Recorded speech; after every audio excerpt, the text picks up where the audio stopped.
last 20. Join the Just a Bit Outside crew every Monday, 8 to 10 p.m. on BeExposedRadio.com. The Artist Exchange Radio Show every Friday, 7 p.m. to 9 p.m. Every Saturday, 12 p.m. to 2 p.m. Real artist, real talk, real live on BeExposedRadio.com. I was meeting with a friend yesterday, and I've gotten to the point where don't ask me a question because the truth is going to come out. And exactly. Just don't do it. If you ain't looking for the truth, don't come to me. Don't do it because I can't hold my tongue. And she wants to be this stylist, boutique, but you're not doing anything in that nature. And I can't take you seriously if you're not doing those things. And I understood why people didn't take me seriously because I found myself in somebody else's lane. I was good at what I was doing and what I wanted to be, but I wasn't doing it for me. So how can I ask you to take me seriously if I'm living in somebody else's shoes? And nobody can do what you do. And I think that that's a big problem that people face now. Like, you see what somebody else is doing and you want to do that when that's not your lane. That's not your lane. That's not what you're supposed to be doing. But it's popular. It's getting that person money. It's getting that person applause. Oh, I want applause. I want money. Let me stand over here behind them. And then a lot of times people aren't honest with themselves either. Like, I was thinking earlier today, I've been woke for almost 2 days, so so you get honesty, and I was thinking, like, the Artist Exchange Radio Show. You are listening to BeExposedRadio.com.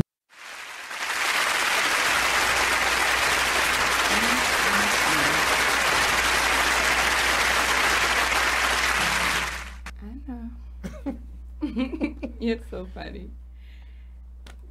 Welcome, everybody. It is Wednesday. It is hump day. We have a special guest who is no stranger to Be Exposed Radio. I've been up here before. He's been up here before, but he's never been on here for Hump Day Discourse. He's never been on Salacious Life with Dr. Wren. So let's see what it's like, Millie versus Wren tonight. See how that goes. No, but it's post conclave, so that's what I did this weekend. What did you do this weekend? This weekend I was in Philly. You in Philly? I was in Philly, yeah. Anything good happening in Philly? We recorded some podcasts and got a lot of cheesesteaks, so that was the best part. You was on your fat boy shit? Yeah. That's what's up. Other than that, we just went. I did a radio show out there, interviewed, and we recorded some podcasts, ate some cheesesteaks. That's about it. That's what's up. Yeah, I had I can't say it was a super, super busy weekend.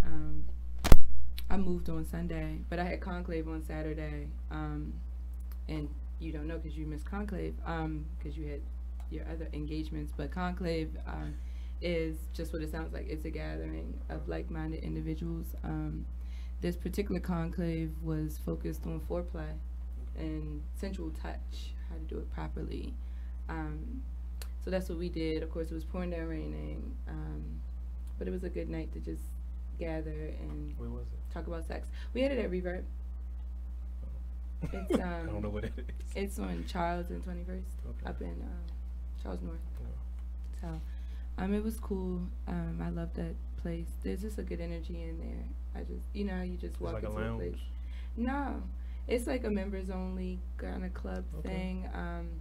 They use it for different events. Like, I've been to everything from game nights to hip hop events to heavy metal events to New Year's was crazy. They had like the most eclectic collection of musical performances I think I've ever seen in my entire life. I mean, everything from folk singers to a dude with a banjo to heavy metal to hip hop, like R&B, opera, everything was represented on New Year's night. I gotta go around there. It was really cool. No, it was really, really fucking cool. And it was good because I wasn't feeling well, and I was like, you know what? Let me just go be around my family. People that I fuck with like that. So I dragged my ass out. Put on something cute. And it's super comfortable. Like, it's real cash. Like, you don't have to look like anything. Everybody's welcome. Every type is welcome. It's just a really chill, laid back, cool And they do stuff every weekend. Huh? Every weekend they do stuff. Like they do stuff. Yeah, just about every weekend. So it was, it's a really cool place. I love the energy there. I love the people there. We do a lot of events there. But Conclave was good. Other than the fact that my nail got broke. He was fighting. Oh. No, I had a frisky, what's it called? Like a guest. Okay. To the event, he got frisky and I wasn't with it. Broke my nail. Shit happens.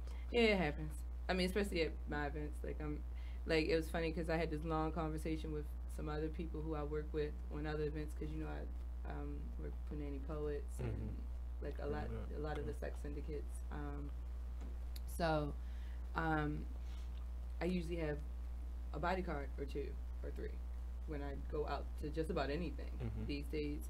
But because it was where it was and because of the people I know I invited, and I kept it kind of small because I really wanted to have, I love the conversation, hence the radio show. Right. I like the conversation. I like the interaction with people.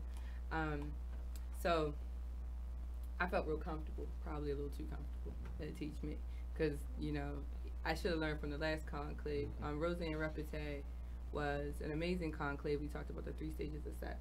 And a few people had to get kicked out, because I do open it up to the public and buy tickets, I usually cap the tickets. I don't want a big crowd, right. But you get food and you get whatever featured alcohol that I'm featuring at the time. I like to use local distilleries or local breweries or local vineyards. So like this time we did Baltimore Whiskey Company. We did the Shot Tower Gin. So this was Gin and Gestures, and gin was good. How many have you done, like conclave? Several. I don't know, 3, 4, something like that. I gotta come to one. Something like that. Yeah. I'm gonna actually do some tweaking to conclave over the next few months. So I probably won't do another one until the summer because it'll probably be outside and it'll probably be a lot more kind of going on. Okay. So I want to take some time to really hash it out and think about what I want to talk about because I love the feedback. I love bouncing ideas off of people. I'm a nerd. I'm a PhD. I really am. So right. It's just what I like, right. So a good conversation has always been the basis of any relationship with me. Friendship, partnership. Conversation rules the nation. Conversations absolutely rule the nation.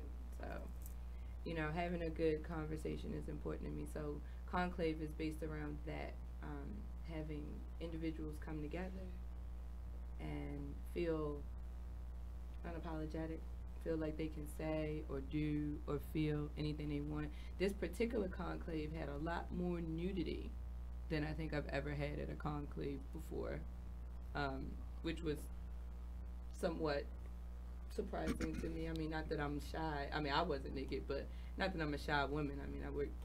I worked the sex industry, so I get it. But all female nudity. It was all female nudity. I missed out. Yeah, you missed way out for that.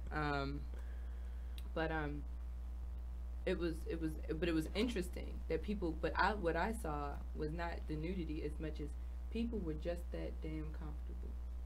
Because I had a master masseuse there, working everybody out. That's and he was on his shit. You know what I mean? People was in there oh my God. Just orgasmic massages, and but as he was doing it, we were narrating what he was doing because we were really teaching people how to. You may not be a master masseuse, but you can come home and right. rub your lady, rub your man, get them where they need to be, preheat that oven, salt the chicken, whatever you like to call it. And it doesn't always have to be about oral sex. Right. Because a lot of people just completely associate foreplay with oral sex. Right. And there's so many more facets to foreplay. And I believe, and I've taught this before because I also teach classes and master classes. And then I have clients that I counsel on relationships and such. One of the things I was telling a client recently was that foreplay starts up way before you ever even walk in the door, way before you get to the bedroom area. Right. Foreplay starts almost as soon as you meet that person. Right. You start working the conversation.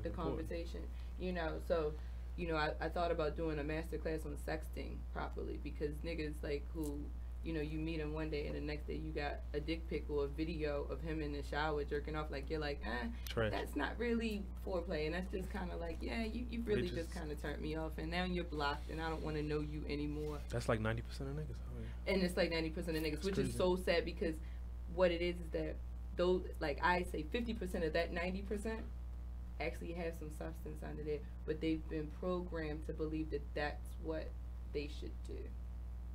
And I'm not going to discredit the men, because there are women, a great deal of them, who are allowing it. So we've lost the art to sex. Like, the art of sex has been lost. I had a show a few months ago where we really just dove into that. Like, there is an art to it. There's an art to a relationship. It is building a masterpiece. You feel like technology is to blame? I can't say technology in particular, Social but I media, feel like I think access, because people don't know how to they don't know how to be with one another. They don't know how to converse. They don't know how to interact. Social interaction used to be something you did face to face. That is not the case anymore. Now it's FaceTime, you know, video messaging, things like that. That's not the same as feeling somebody's scent, feeling their energy, touching their skin. You know, you have to indulge in the senses, and we have been desensitized by access. Right. Somebody said you should do a master sex ed class at the gallery. I can do it. We can talk about She that. can do it. We can do that. I've done it many times. I mean, it would just be a new venue, you know, but yeah, that's not a problem. We can talk about that. But like, I definitely feel like people don't know how to look at each other. They can't comfortably share space. Like, you can't fuck with somebody unless you can be in a room with them with no phones, no TV, and just not say anything. Just comfortably sit and share space with somebody. Be quiet with them. Because that's when you take it to another level. You remember, I don't know how old you are, but there was this movie called Cohen that came out when I was a kid, right? And remember, they used to have sex by putting they used to have aura sex, right? And I thought about that one day, because not that I'm saying you need to dive into, you know, a whole nother realm if that's not where you go. Right. However, there is something to be said about mind fucking someone. That's what I'm all about. Shout out to Dead Prez. You know that song? Absolutely. Boom. Absolutely. You know, I mean, but there is something to be said about that. There's something to be said about the sapiosexual. You know, if I'm not mentally turned on, you're a waste of time. You know, you're a waste of time. Like, what kind of person can't make me smile, laugh, cry, get angry, you know, and silly, all in the same fucking conversation? Like, I should be feeling some shit, and not just feeling some shit. I want all my senses stimulated. Like, people used to say that Scorpios were addicted to sex, and that my reply to that always was, Scorpios are a glutton to their senses, and they live unapologetically. So the reason they like sex is because it's one of the only acts where you use all of your senses at the same time on a heightened level. You know, so I feel like that's where sex needs to be. And so Conclave was, I'm breaking it down now. It was lit. Here's foreplay. Then we're going to do intercourse, or the act, right? And we'll do the aftercare, because people don't realize there is a third stage of sex. You know, we got to get, you know, people need to know these things. Y'all need to know these things. I'm going to create a wonderful lover one day. But on that note, we're going to take a break. We'll be right back with Salacious Life Hump Day Discourse.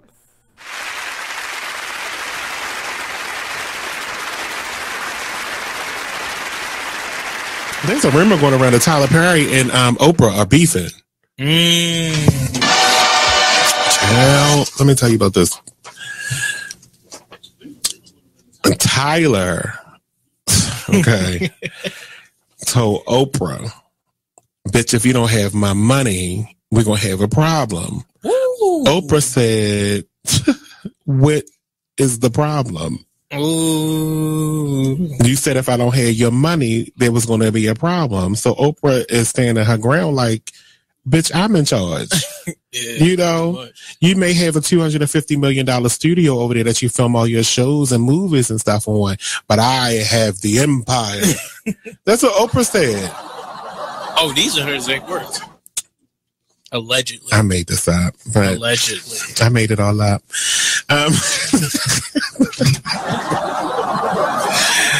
But there was a rumor that they were beefing. But Tyler confirms that they don't have any issues.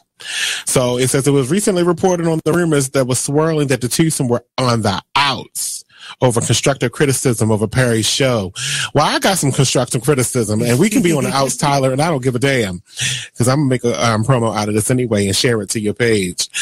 I need the scenes on Have and Have Nots to be like 5% shorter, each one. I want you to watch an episode of The Young and the Restless, because this is supposed to be a soap opera. No one's dialogue on The Young and the Restless is like this. You don't have to talk about the random plant in the corner for 25 minutes on one damn scene. They talk about random plants. It was a blood stain on the floor for 5 episodes. I can't take it. We need to kick this up. I'm sorry. I love the Have and the Have Nots, and I continue to watch it in this 5th season, but I get so mad when I can go get myself a glass of water and come back and he had just started the next sentence in his first paragraph. I can't stand it. They just want to get the point across. It's not but you don't get the point for 4 episodes. It's too much. So, now according to ET Online reports, Tyler Perry has a pre-cut and dried response to a pretty cut and dry response to the rumors about him and Oprah. Here's what he says. It's completely false. What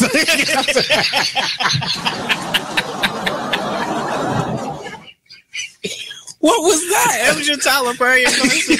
Oh, God. What? That was my Medea voice.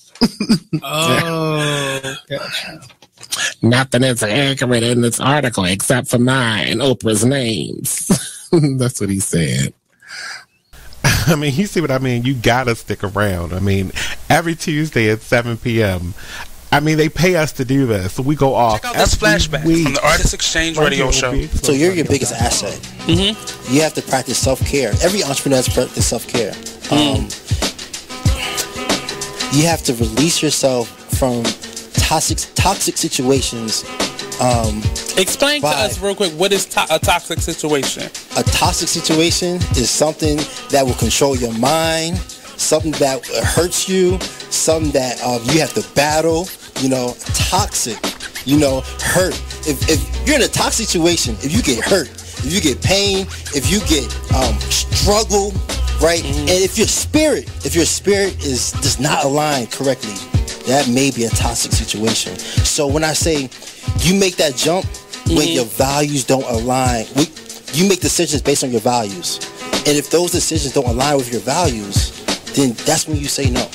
Tune into the Artist Exchange every Friday, 7 p.m. to 9 p.m., every Saturday, 12 p.m. to 2 p.m. live on BeExposedRadio.com. You are listening to BeExposedRadio.com.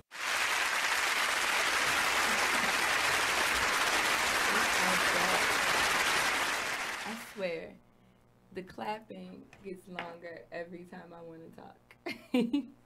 Now, we're back. We got your boy Millie here.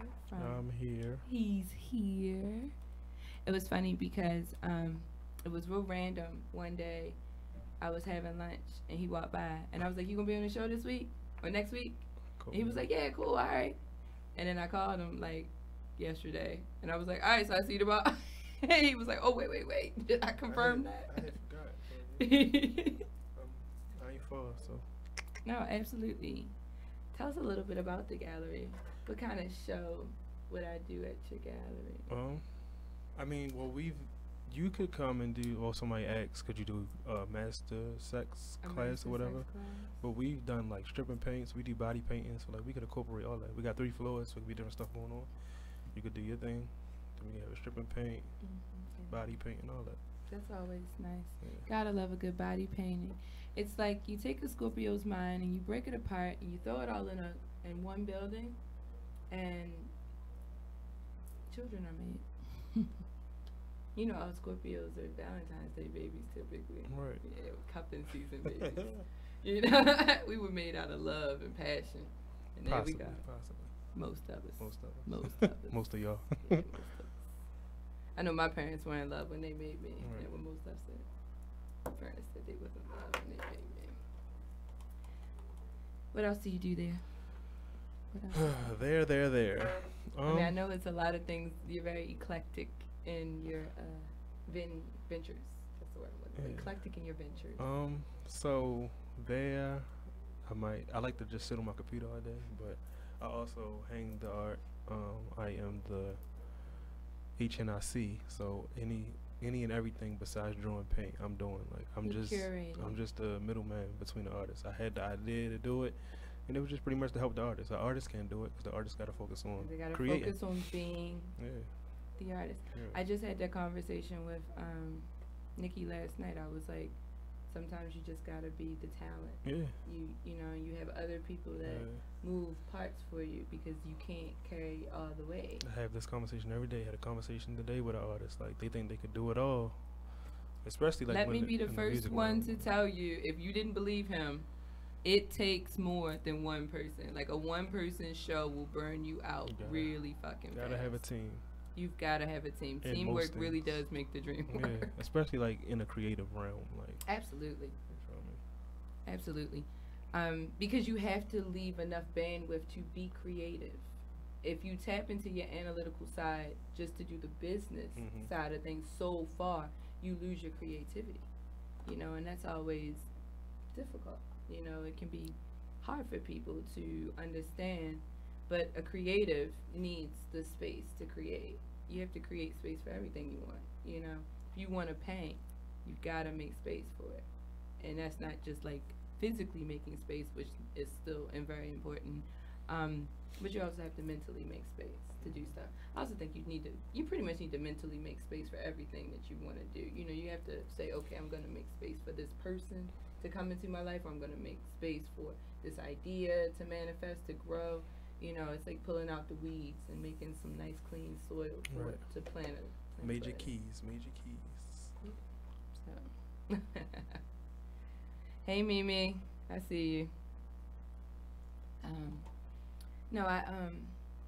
So I got this book. I'm doing a erotic anthology, all local writers, or relatively local writers, DMV, Baltimore. You know, we're gonna keep it in this general area, but we're putting together a anthology of erotic writing. Not particularly one style. There's some short stories in there, some poems, some vignettes. Nothing too long, but it's funny when it all comes together. So I'm reading over this work, right? And I was thinking to myself, like, I think I'll dedicate the next few shows to the thought process that it takes to create, that it takes to write, you know. Now I've got dozens and dozens and dozens of vignettes because sometimes I just need to see something, or sometimes it's a dream. Right. You know, I used to paint my dreams. I used to wake up in the morning. I used to keep a pencil and sketch pad like right next to my bed. Right. As soon as I open my eyes, I sketch just enough to remember my dream, and then I go back and paint it. That's dope.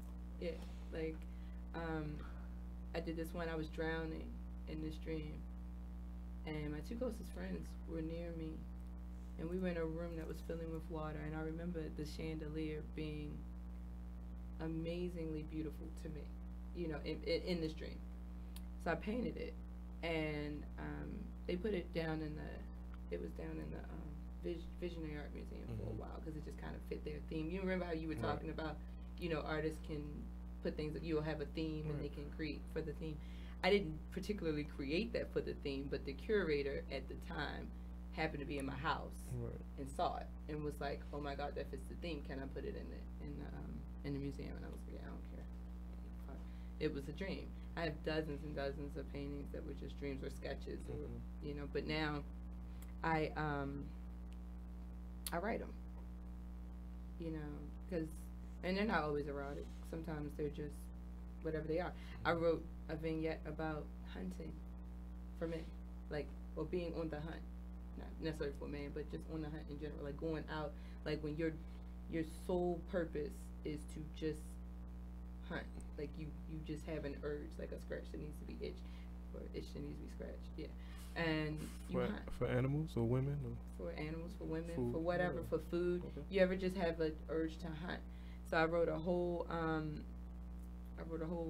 vignette on the hunt, from like the whole preparation of the hunt all the way through the hunt to does your prey go or does your prey fight back kind of thing. And then I just kind of left it right there. And people get mad at my writing because for some reason they feel like I should say more, but I always feel like I've said enough. Say less. I don't need to be, what's the word I'm looking for?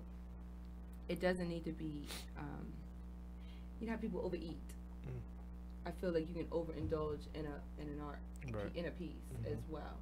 Put too many layers of paint on, write too much, too many bars, too many words. You know, like same thing. Let it be. You know, so sometimes you just do enough, and then you let it grow into what it is. Plus, I don't like to force my own opinion on the spectator. I want you to look at my piece or read my piece, and it inspire you to feel something or think something. I'm not going to give that painting a name. No, I'm not going to give that painting a name. I'm going to say to you, look at this piece. What do you see? You're kind of leaving something to the imagination. Absolutely. That's all it is. It's all imagination. I mean, come on now. Let's be creative. Let's, like, be creative. Because, I mean, what's left? The world is getting so dry. It's getting so white toast. Dry. You know what I mean? Like, can I put some jelly on that toast? Like, can I butter this up a little bit? Spice it up. Can I spice it up? I love spicy food. Can I spice it up? You know, like, I'm so tired of the white toast ass shit. You know, I think about, like, even porn is so cut and dry. It's redundant. Everybody's doing the same thing. There's always a fad, you know. Ooh, the big thing right now is this, or the big thing right now is that. I'm just like, and everybody does it. So what happens is all the top porn stars do it, and then all the amateurs, you know, do it, and then everybody's like, yeah, that's the thing to do. And then you go home, and Boo is like, yeah, I'm gonna try this. You lost your mind. We're not hanging off, you know, the top of the window upside down while no. You know, it's become redundant because we're so desensitized. We don't feel anything anymore. Very desensitized. I found myself watching the news, which I don't do, but I was watching basketball and the news came on. So I was watching the news because it was on, and I caught this thing where they were talking about I don't know, some child had been killed, and I was sitting there thinking, I was devastated. Like, I could feel all of that, right, through and through, right? I could feel it, and I thought to myself, I bet you a lot of people just watching this shit like, dang, that's fucked up. Like it didn't even happen. Like, the desensitivity is out of this world. So used to it. So but they make sure that that's why it's all on social media and all that. Yeah, I don't like that. It's for a bigger purpose. Yeah, I don't get it. Let's take a break. We'll be right back with Salacious Life.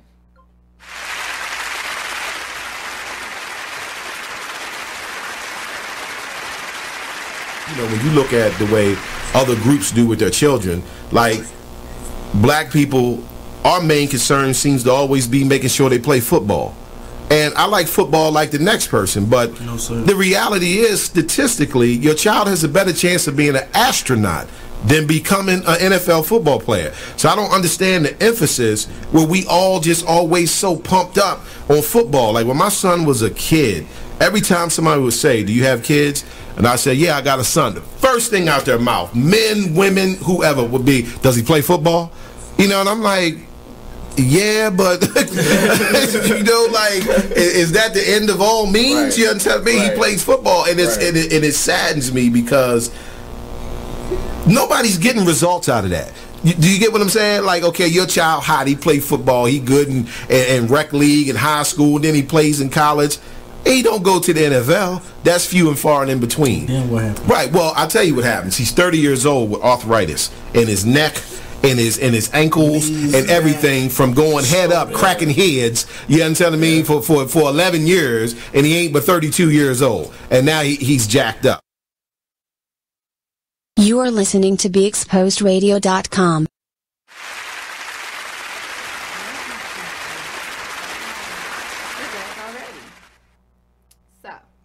So, when you see a woman, does your mouth water? When you're attracted to? Like, does your I don't know. I don't think my mouth waters. Your mouth doesn't water. So you haven't seen that woman yet. Yeah, I'm looking for, like Future said, like with a flashlight. Right. Like, you know, a person should make you wet, not like W-E-T wet, but W-H-E-T wet. Wet. You know, wet. W-H-E-T. Like appetizing. Wet. It's this person's appetite. Like it sparks your appetite. Right. You know. And people just don't get that way anymore. Like songs used to do that. You remember songs used to get you kind of feeling like something? Right. Not so much anymore. Not anymore. You know, and I want people to live life. Like, not stop just existing. You know, live it, feel it, you know. Me too. Yeah, like, stop being scared. Tomorrow not promise. Shoot your shot. Do what you gotta do. Look, today may be your last chance. Like, I hope everybody has that special someone that they gonna catch up with, because it is hump day. Let's just throw that out there. Because people gotta stop being so afraid to jump out there. Like, yeah, you might crash. Or yeah, you might get your heart broken, but a heart that's not open to love is also, I mean, you know, like, accept love.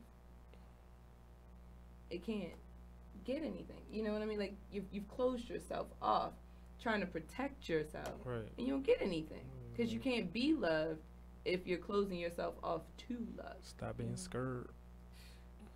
I mean, you know, we're so desensitized, right? But we're scared to do the normal shit.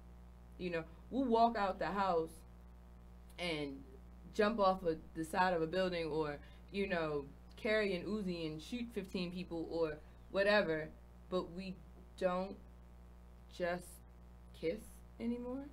Like, we don't, you know, walk up to people and say, "Hey, I think you're fly." Like, I'm gonna start using that. What? Hey, I think you're fly. See, I can get you a bracelet that says WWWD. What would Wren do? No, that's what Wren would do. Wren would walk up to you and say, "Hey, I think you're fly." Start using that. I don't know. It depends. But that's what you know. I was just, "Hey, how you doing? I think you're fly. Like, can we have a conversation? Let's go get a cup of coffee. You got 15 minutes? Like, whatever happened to those spontaneous, damn, I just met you, we spent the afternoon together," because, you know, it just kept going. You know, it used to be like, "Oh, you walking this way? Let me walk with you." I remember that. That was a big one when I was a teenager. "Oh, you going out? Let me walk with you." Like, I used to remember niggas would get out the car, park their car, get out the car, and walk with you. What year was you born? A long time ago. The early 80s. Yeah, I don't remember none of that. I mean, it's, yeah. Like, I mean, I remember the bullshit too. Yeah. Like, I'm young enough to remember the bullshit, but I'm old enough to remember some seriously good social interactions as well. You know, I was like, still fresh out of high school, like when. Yeah, you know, but I mean, like, when I was in high school, I had just come to Maryland. When I was in high school, I remember my first day. I had switched from one high school to the other, and my first day at Western, I remember coming out of the school and seeing all these men, like, not boys, like men, parked all over the parking lot, and they weren't there to pick up their daughters. Like, they were there to holler at the Western girls when we got out of school. Trash. And that, like, Western only lasted, like, that long for me because of that. Because I was like, I'm not meeting a bitch's window. And my mind was on my art. Right. You know, like, yeah, it'd be nice to have a boyfriend or a girlfriend or whatever I was feeling at that time. Mm-hmm. No, it's mostly, I've never been a cheater. So it's mostly, like, who got my attention. Because once you had my attention, you had it. Male, female, I haven't had another yet. But, you know, like, whoever has it, has it. Mm-hmm. You know, I get tunnel vision. So that's really where it was at. But I couldn't have been that meat in the bitches window. And, like, a lot of the girls, not a lot, but a good portion of the girls was really into that shit. They thought that shit was hot. They would, you know, come out their clothes halfway when they was, you know, before they walked out the door. And I'm like, yo, this nigga old enough to be your father. Like, would you fuck your father? But then I realized most of them didn't know that dance. Right, but let somebody try that with their daughter these days. Right. See, I had that. Like, my father was like everything. He was always around. Like, we talked about everything from sex to football. Right. You know, it did not matter. I was not a girl. I was his child, and it didn't matter. Like, he talked to me about everything, and I think it helped me adjust a little bit. Mm-hmm. You know, I remember when I came out as a bisexual female, which was still very taboo back when I did it. People were like, oh, like, I lost friends over that shit. Like, people stopped fucking with me. Now everybody's like, now it's a fad. Like, people are just like, oh, I don't like the way this man treated me, so I'm gonna go be with this woman. Right. But I'm like, but were you really attracted to women, or you just feel that Let's way? be gay for the day. Let's be gay for the day. And I'm like, no, because I feel like, one, that's disrespectful to the culture, to their culture, to who they are and who they feel. Right? You know what I'm saying? Like, I feel like that's disrespectful. Right. To the LGBTQ TQ, community. ABC. You know what I'm saying? Like, I feel like it's disrespectful. But then on top of it, you about to break somebody's heart. You know what I mean? Like, and you know it, and you are willfully going into it. They have a girlfriend one week, then next week a boyfriend. You know, like, ooh, yeah, I thought I was gonna be good with her, but I wanted some real penis. Then, bitch, apparently you aren't really attracted to her, or you weren't really well versed on the concept of actually being in a homosexual relationship. Even if you are bisexual. Right. Like, when you're with somebody, you with that person. Like, if a dude was bisexual, but he happens to be dating a guy right now, nobody's going to say, oh, he's bisexual. They're going to be like, oh, he's gay. Right, and that's it. And that's what it is. That's the end of it. Females the same way. If I'm dating a girl right now, I mean, now, a lot of men will hope that there's a chance. Like, I've had several men ask me, could they be my puppy? Which I think is really funny. Like, oh, you and your girlfriend, can I just be your puppy? Niggas say anything. Niggas will say anything. That's why I always wait a little bit, because, like, in the first couple months when you meet a guy, especially when you meet a guy, he will say everything he thinks you want to hear. And then he starts to lose that momentum. So then you start seeing the real guy. And I'm not saying that people need to wait the 90 days and all that other shit, because, like, 90 days with no sex is, like, insane, to say the least. To me, I think it's not okay. Mm-hmm. But, you know, like, when, what's his name, Steve Harvey came out with that book? Shit. It's not a book. That's shit. That's not real relationship advice, because, one, you can't put a date in time, like, oh, well, I'm going to wait 10 days, or I'm going to wait 30 days, or I'm going to fuck him tonight. Like, you can't say, well, this is what I'm going to do, and somehow think that creates a certain standard for you. No, the standard is, don't settle for something less than what you deserve. Right. And when it feels right, live. Yeah, I started working on, like, a different, like, when he came up with that, I started working on, like, a different version for our generation. I feel like his old ass was speaking for just, I don't know, speaking whatever. Speaking whatever. But I like, was more so coming at it as, like, telling men to think like a woman sometimes. Like, you feel me? Like, it's, because that's what's needed. We don't need women to think like men. Like, the women is 9 times out of 10 the ones being mistreated most of the time. Like, niggas don't know what what they doing. Don't They think don't know like what they're doing. don't think like us. I mean, and I think, you know, so many men, especially African American men, have been emasculated, and African American black females have had to take such a strong role in the community that we already think like men because we had to.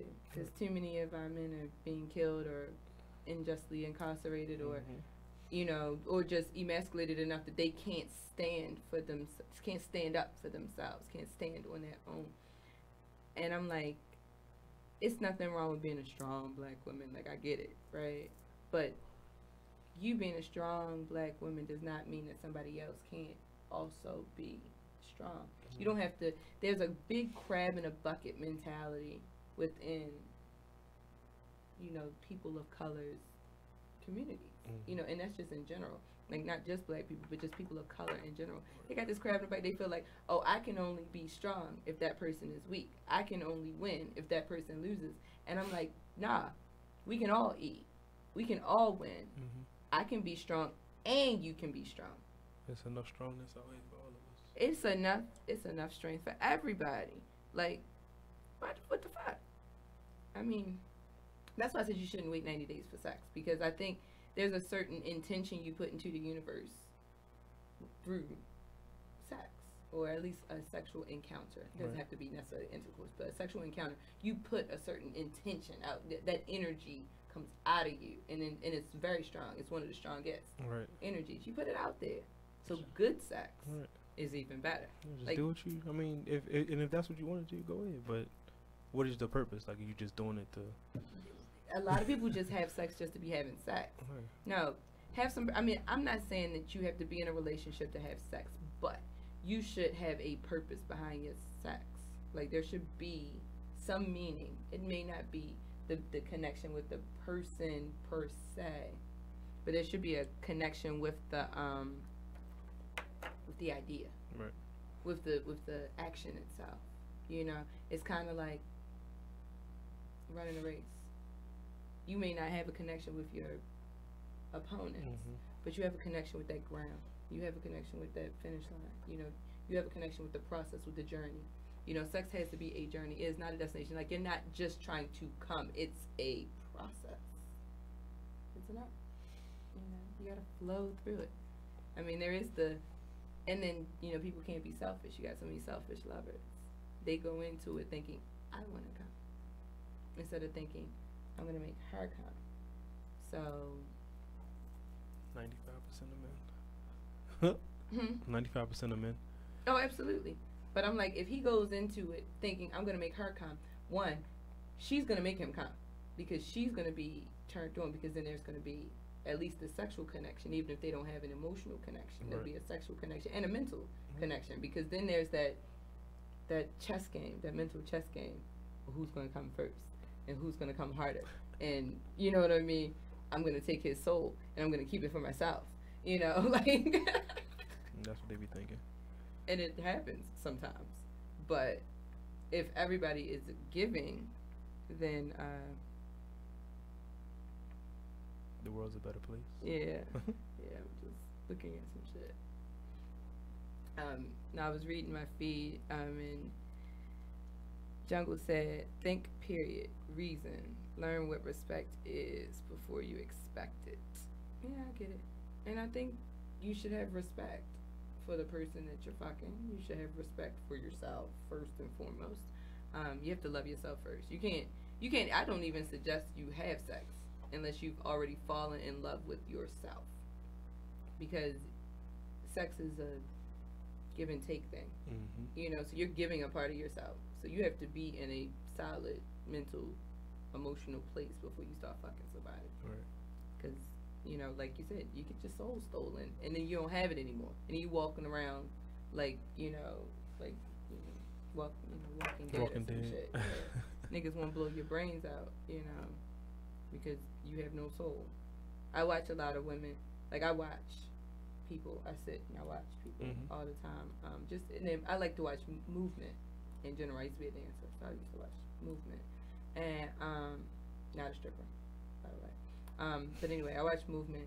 So I was sitting sitting outside earlier today because I just needed to check out for a second. So I'm watching people walk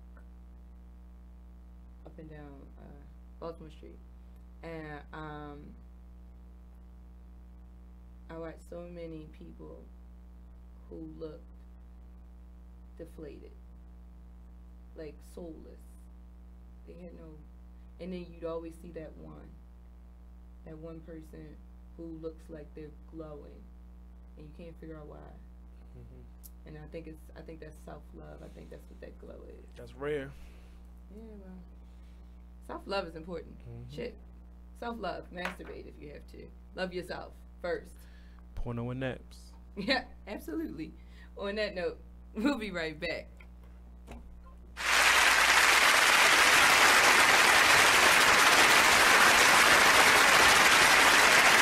Thank you very much. Because they had nothing else to do. So it was like, imagine that your late husband was actually your father. I can't imagine that because that's disgusting. Very much so. And then I would have to clean my basement because that's where my actual father resides right now. So, okay.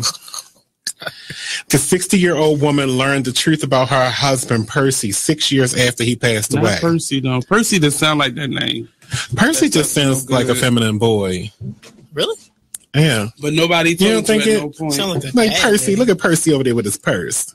Oh, his name Percy. Percy always switching. And you just keep laughing at him. That's a joke. What do you call it? What's the gay boy's name? Percy. Percy. What are you doing, Percy? I don't even know what to say about this one. And I'm the one that said it. Oh my gosh, we're here every Tuesday at 7 p.m.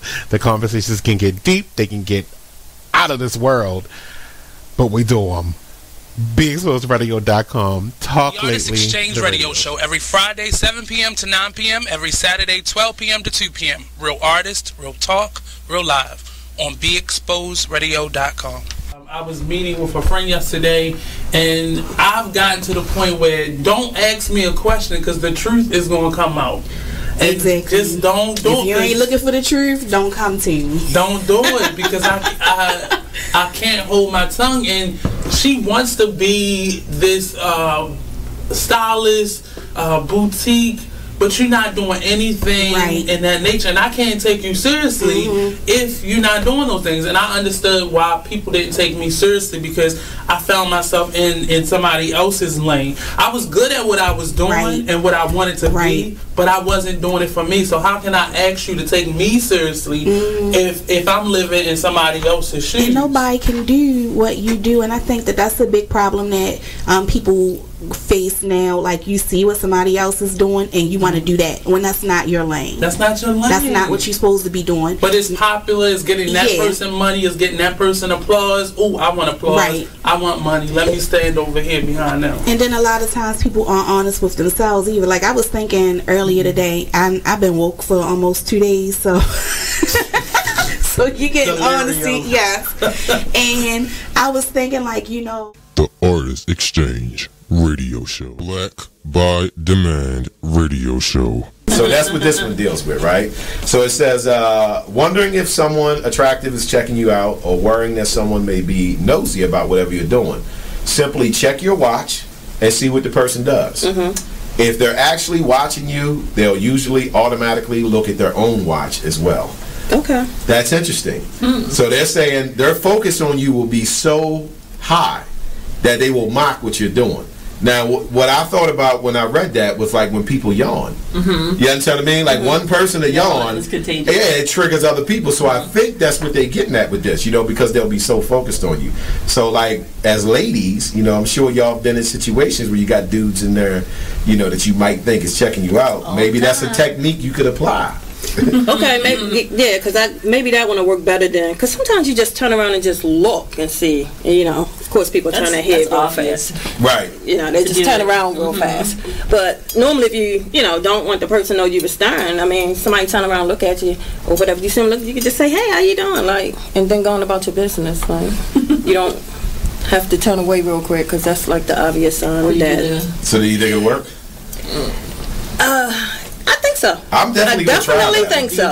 Yeah, I mean now it's a little. I'm a dude, so like I ain't got chicks checking me out the way women have men checking them out. So y'all probably get an opportunity to do it before I do, but I'm going to try that. So I gotta get a watch and find out. I do definitely think. I definitely believe if you check that watch, then that'll be funny because you might have 4 people checking their watch. Right. Everybody looking. Right. Now that would be interesting because that would mean you had 4 people. That would definitely. That's a good day. That's a good day, right?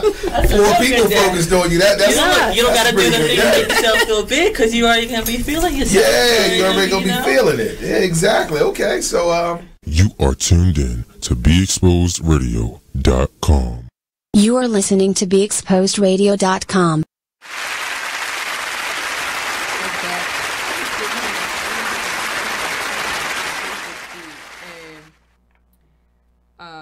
Rich commented, say it again, we can all eat. And my mind went completely to the sewer. Like, it went up under it. Like, it was on some Ninja Turtle, Master Shredder type shit. Like, sewer. And I was like, oh, wait. We were talking about, supporting each other locally. I mean, it could go either way. It could go either way. We can all eat, or we can all eat. I guess it's where you put the emphasis at on the word. Whatever floats your boat. Absolutely. So you were talking about, before we went to break, you said, what is it? Sex, porn? No, you said porno and naps. Porno and naps. Porno and naps.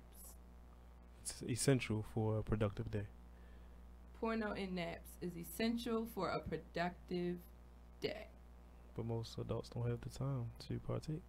Got jobs. They don't make and time. Shit. You know how people will say you make time for the things you want? Make it happen. Make it happen. Like, why are you fighting shit? Like, make it happen. People scared of their day jobs and all that, But why be afraid of anything? Like, why did you take the job if you're scared of it? Go in the bathroom, whatever you gotta do. I talked about that on one of my shows. Like, the bathroom breaks. Remember, Nikki, we were talking about the bathroom breaks? Mandatory masturbation breaks. That sounds kind of like my mandatory masturbation break. It's a mandatory masturbation break. I think everybody should take mandatory masturbation breaks. Right. Throughout the day. Stress reliever. Everybody will feel better. Life is just better when you please yourself. Now, I mean, that conversation went in a whole different direction when we talked about it, because we talked about, we were talking about instead of smoking, like, how people go out and puff a cigarette. Right. Instead, just go to a private place and, explore your private place. Some people like cigarettes more.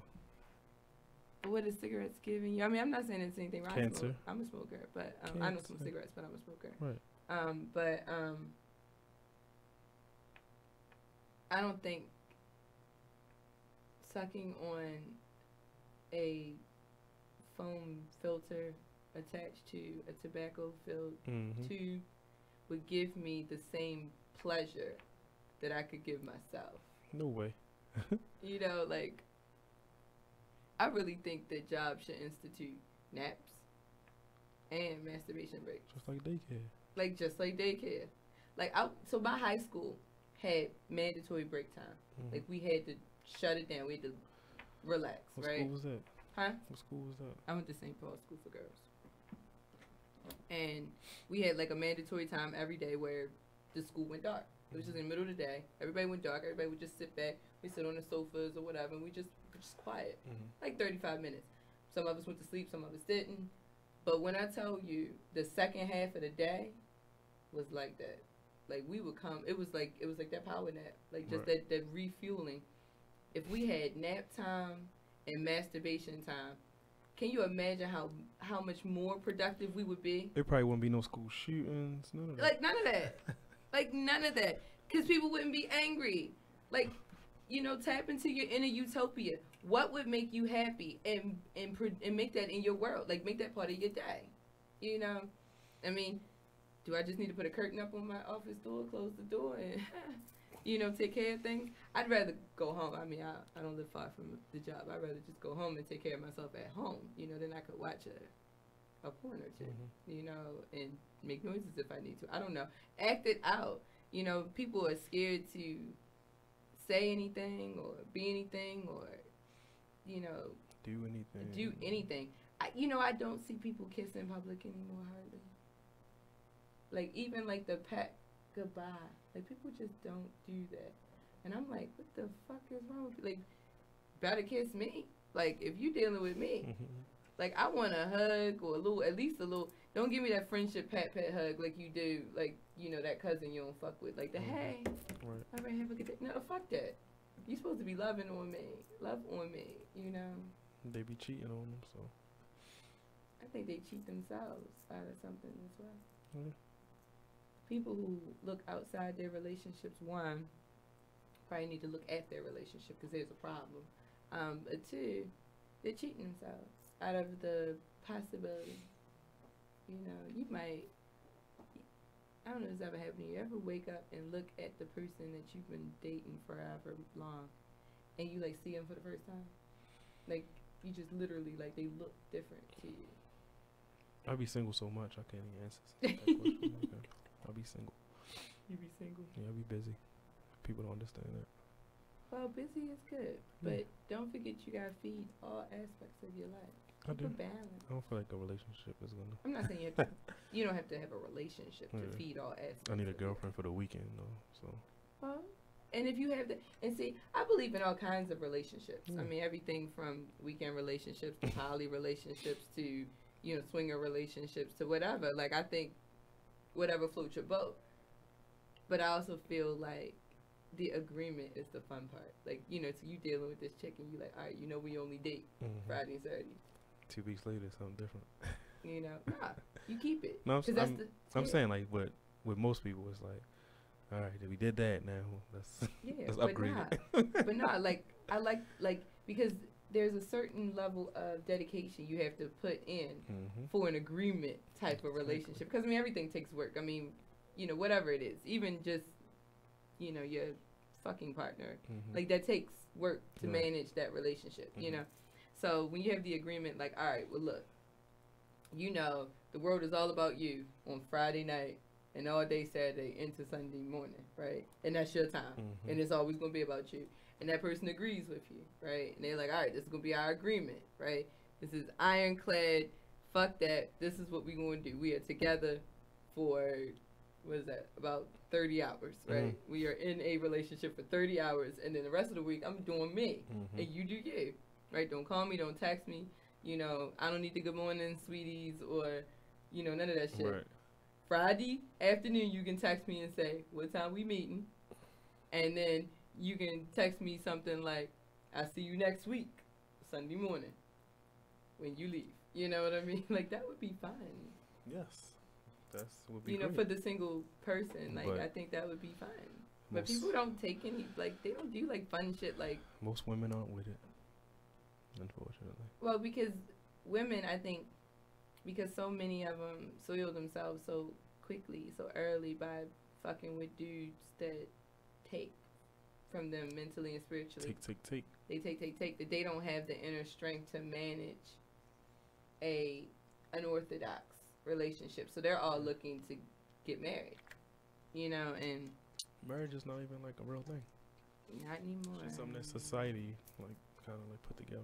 I mean, and you don't have to be in a relationship. Like, right. Like, and that's the thing, like, you can be married and not be in a relationship, or you can be in a relationship and very much dedicated to the person you're with and run your life as if it was a marriage. Because a marriage is just the partnership. It's just like the legal partnership. Like, yeah, legally speaking, and I don't feel like we're partners. I don't feel like legal aspects should be a part of you. Yeah, well, the legality of things is real, you know, like, I mean, that's just what it is. Right. You know, the legal side of shit is real. That's why, you know, the whole gay marriage situation was such a big deal because the legalities, you know, like people were dying and relatives were coming in and kicking that person who has dedicated their life to that relationship, that loved and cared for that person. And a relative coming in and saying, get the fuck out the house because I just inherited the house, because you have no legal claim over it because it was that person's house and you just lived there, kind of thing. So the legality side, or like people in the hospital can't make you know, what's the word I'm looking for? Like, you know, like decisions that, you know, on behalf of their lover because they weren't married. Right. You know, America's, or even with children, you know, like the legal ramifications of America's trash. Yeah, it's a little strange, you know. But I'm kind of like, at the same time, I mean, you could achieve the same thing. It's easier just to get married, but you could achieve the same thing through, you know, a lawyer and some paperwork and having it notarized and signed. Right. You know, like, hey, he or she does X, Y, and Z and has, you know, full legal, you know, whatever, power of attorney over me. You know, if I ever become incapacitated or pass away, they have power of attorney over my estate or what have you. That's a sheet of paper, you know, $100 in a lawyer's pocket and a notary, you know, so another $50. All right, so $150, and there you go. Do you think I don't know how much a marriage certificate goes for in Baltimore these days. How much does it cost to get married in Baltimore, Nikki? Too much. How much for the license? Yeah. $85. Okay, so $85 is a little bit cheaper to just get married, right? Or you could spring forward and not do the legal side. You know what I mean? Like, just spring forward just so that, you know, the relationship isn't, what's the word I'm looking for? You know, like, messed up. Is it messed up? Greasy, you know, soiled by the forced upon marriage, you know, because that marriage is of priority, not necessarily of love. Now, do you really think that people get married for love anymore? You really still feel like people like love each other like that? Some people. It's very rare. Very rare. The capacity to love is such a beautiful thing. That's a strength that some people doing it just to do it. Value. What, just love to some love? People just getting married just to get married, just to show off their ring. Just to show off, yeah. That's never been the case with me, with my ex-husbands. One was more of a marriage of convenience. The second one was, he just being stupid. Letting other people tell me where I should be in my life at that particular moment, and I got influenced by the external pressure saying you should be married because you are this age and you don't have children yet, and da da da. You know, coming from an African family, like, you know, you start feeling the pressure. And that was before I learned to love myself, because had I been in love with myself at the time, I would have been able to stand up to them, and he would have stayed a boyfriend. Right. And I probably would have came upon his shortcomings and ultimately deal breakers before I ever entered into a marriage, or, I mean, you know, have my child. But you know what? No regrets, because I learned a lot about myself and the strength of what I bring to the table. And I got this really cool kid. Most importantly. Yes, I got this super, super cool kid out the deal. So, you know, you can't ever fault that. Like, when you get a cool kid, you can get a badass kid, or, you know, fuck the badass kid. When you get a kid out the deal, it was always worth it. Like, no matter how fucked up it is, and no matter how crazy your baby mama and baby daddy is, the kid makes it worth it. You just gotta deal. Like, you no longer are just, you know, the guy named Millie anymore, or, you know, the chick they call Wren. Like, you're no longer that person. You are then, I think, a better person, a greater person, because now you are a parent. You know, and parent, I think, is the ultimate. Like, fuck being Dr. Wren. I'm mommy. Right. You know what I mean? Like, fuck that doctorate. I'm mommy. I feel like it trumps everything else. Yeah. You know. I don't know. But I had cool parents. You know, I didn't like one until like last year. But she, even though now that she's older, you know, I'm more mature, she's mellowed out, we can get along now. Like, actually have conversations. I always loved her. We just didn't get along. Right. And there was no doubt that she loved me. We just didn't, you know, see eye to eye. But when I tell you, she's actually a cool chick now that I like have gotten to know her like that. Like, I'm like, oh shit. Like, so was it more you like being bad, or was it like and when I was a teenager, very rebellious, so that was me. In my 20s, she was lashing out, so it was more her. Like, we've definitely balanced that. Like, you know, we both, it takes two to feed a relationship, right? And we were feeding it with really, really bad energy. Right. Instead of throwing love at each other, we was just throwing shots at each other, you know, and that ain't good, you know. That ain't good. I feel like there's so many mother and daughter relationships. Too. Absolutely, because usually we're too much alike, and we haven't learned to live with ourselves and love ourselves. So how are we gonna live and learn to live with somebody who acts just like us? Okay. You know, mothers have to love who they are and appreciate who they are so that they can love their daughters, right. because their daughters 9 times out of 10 are gonna be just like them. And if you're seeing your own faults in something you created, you don't like it in that person, you know? So you're coming at that person, and then that person's looking at you like, bitch, you do that shit too. It's a great analysis. You ever thought about it like that? Like, I'm thinking my mom, my mother, and my sister. Does that make sense? Yep. Nah, she's cool. She was very critical. She's just a very sharp. She's a writer.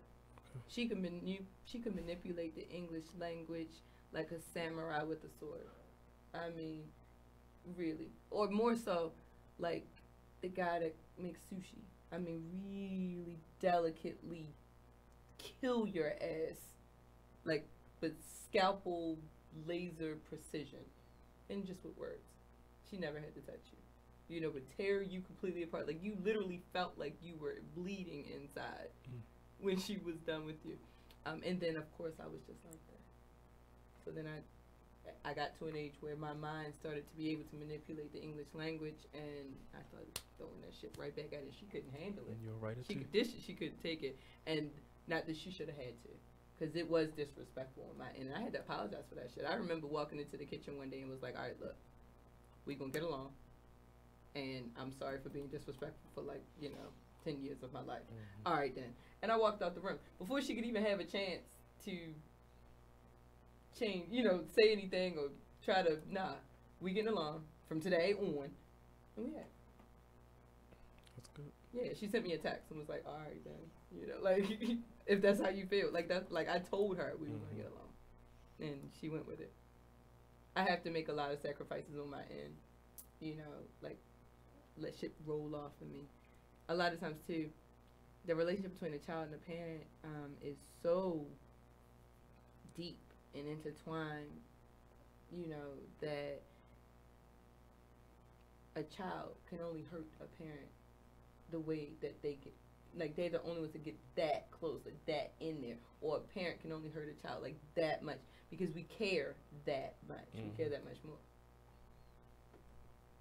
You ever went after, went in on one of your parents? No. Maybe something minor with my mother, but I got along with both of them. My father wasn't around like that, but I mean, at the end of the day, I never had any big issues with either one of them. That's good. That's impressive. I can't complain. Oh, absolutely. I'm with it. So what exactly happens in the porn in that room?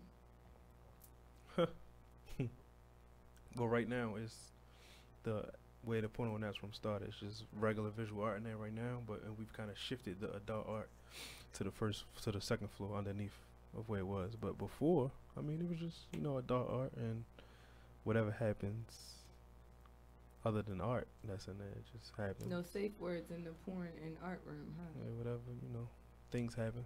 Not a lot. It's light, you feel me? But PG-13 things happen, or Salacious Life things happen. PG. I was gonna say, what was the craziest thing that ever happened in the porn and art room? X-rated stuff sometimes. But the only thing I'm gonna say is there's body painting that's been going on there. I'm not gonna go into detail in terms of anything else, but what I will share is that there has been body painting in that room, and if you want to come get body painted at the same gallery, 823 East Baltimore Street, door A and B, Baltimore, Maryland, 21202. Come make it happen. I don't know if you need to add the zip code in there, but I love the plug though. Yeah, it just flows. Y'all should definitely check out the gallery though, because I haven't been in a while, and I told them I was going to come back. But I remember the first time I went and being very stimulated. And it was more so, at the time, it had a very eclectic feel, but it had a flow. It just, you know, in the same, it just kind of made it through. Now this was, it had to be early on. Yeah, it probably wasn't. It probably wasn't 3 floors then. I want to say it was 2. Okay. Yeah. There wasn't up. I remember going up the steps, but I only want to say I went up one set of steps. Oh, right, and you know, somebody was there. I can't remember who it was. That was kind of like giving us like a little bit of idea of like what the vision was, but I don't think it was. It was a female. No, it was a guy. It was a guy. As far as I remember, it was a guy. It could have been a girl. This was a while ago. Yeah, come back ASAP. Yeah, absolutely. I'm gonna find some time.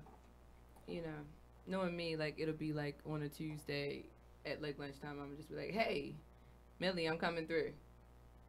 I need to stimulate my mind." I'll most likely be there. Yeah, because you'll be on your computer or you'll be in the porn and nap room. Possibly. You know, in what's the word? Loving yourself. Living. I'll be like, get it together, wash your hands, come open the door. No.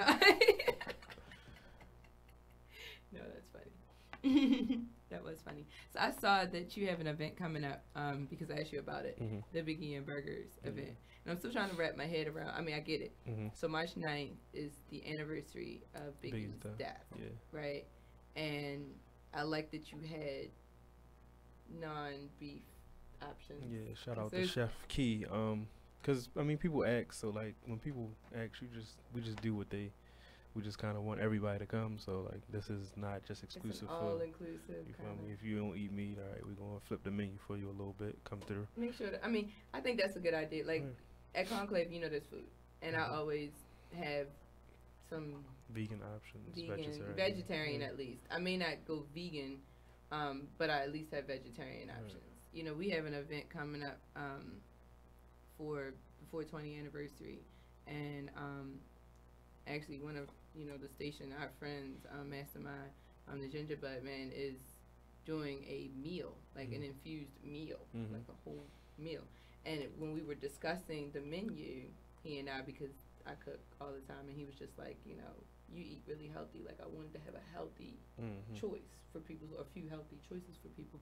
And I said, you should have some vegetarian choices, and maybe one vegan choice. That way, everybody feels welcome.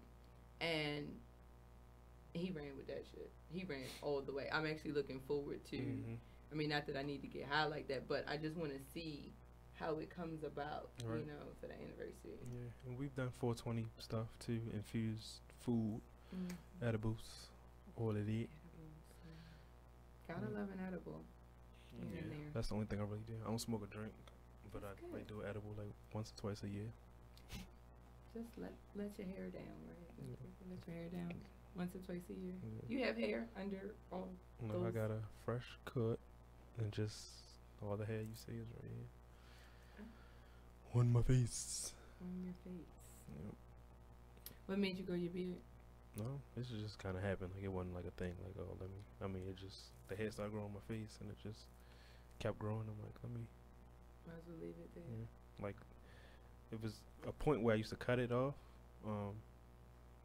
like once a year, then let it grow back.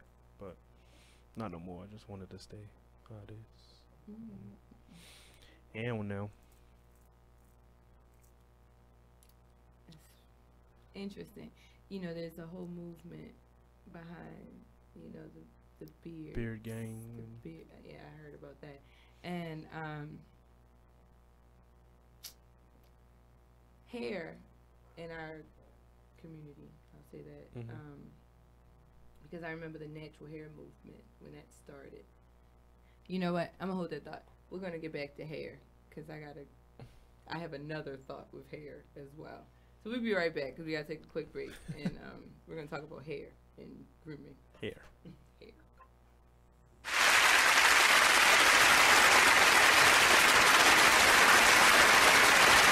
Exposed Radio. If you made them, take care of them. Yeah, that's period. The real. Right. That's the real deal. It's period. Right. And all that old money shouldn't go toward this, money should go to, if the child is with one of the parents 24/7, 7 days a week, you don't even come get your child every day. You come get your child once a month maybe, or once every 3 months. Right. You cannot dictate where that money goes, especially if the child ain't calling you about nothing. Now, if the child calling you every week, then you can question about where the child support is going. But if every time you pick up the child, they look nice, they ain't complaining about nothing, why are you worrying about where the money go at? It is what it is. Radio show. 50s, her late 40s, early 50s. That's not uncommon. It's a lot of. I mean, I can give you examples like that. But it's a good thing he's dead because she can actually move on. Like you can't move on. If he was alive, if he was alive and she found out she was having sex with her father for 15 years, you can't move on from that. Somebody's got to die. You can't. It's gonna be hard. Somebody's got to die. So wait, that means he didn't know either, though. Immediately, so I can stop vomiting because I don't have nothing else left to vomit. All my insides, all my skeleton. He didn't know either. That's what would be the crazy part. He wouldn't. He still doesn't know because he's dead. How does that game go? Marry, screw, kill? How does that work when it's your dad? Oh my gosh, we talk about stuff like this and more every Tuesday at 7 p.m. on Talk Lately, the radio show. Only on BeExposedRadio.com and on YouTube live where you can see us. 50s, her late 40s, early 50s. That's not uncommon. It's a lot of. I mean, I can give you examples like that. But it's a good thing he's dead because she can actually. So since we're talking about the book, can you give people a synopsis of what the book is and what's the name of the book again, and then what it's about? The name of the book is From Trial to Afflictions, more than one, because there were more than one afflictions. Yes. The book is talking about, actually, it's my life story. And I have to add in there that when that prophet told me, he said, tell your story, write the story. He said, and God said, tell your addiction. Now, see, I'm not going to tell the addiction because you have to get the book to read it. But it was about deliverance. It was about all the,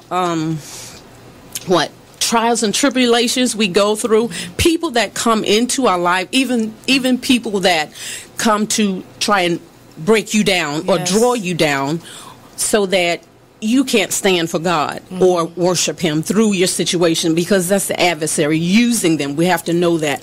But through it all, I was still praying and fasting. I needed help from God. I really did. I needed help from God to see me through.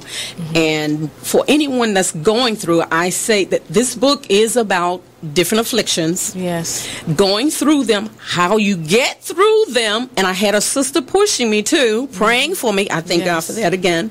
Yes. But it also talks about deliverance. There is deliverance in the process. Yes. And you have to be willing to see yourself first, to know that you need deliverance. Let me do that. There's certain things for everybody. Yeah, like, you know what I mean? There's a time and a place for everything. Maybe if I'm sitting down reading a book and then I'm like, all right, cool, let me throw this Lupe on, get this real lyrical going on, and maybe I see a whole nother side of something. But if I'm sitting down with a bottle, I don't want to hear that. I don't want to hear it. Like, you might turn on the right Lupe song, you feel me? And because I'm drunk, I'm going to get lit for it. But yeah, for the most part. No. What's up, guys? It's your boy Shepsworth Bentley. And make sure you guys check out Homegrown Radio every Sunday, 7 to 8 p.m. right here on BeExposedRadio.com. It's new, fresh, Baltimore radio. You are listening to BeExposedRadio.com.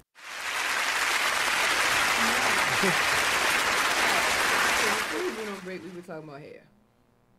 And I was talking about how hair has gone through so many, so many changes, over the years. Like, there was the big, crazy asymmetrical head, and there was like all the, then the dudes with the cornrows, and then, then the locks got really popular amongst men, and then then there was the natural hair movement with women, where, get off the creamy crack shit.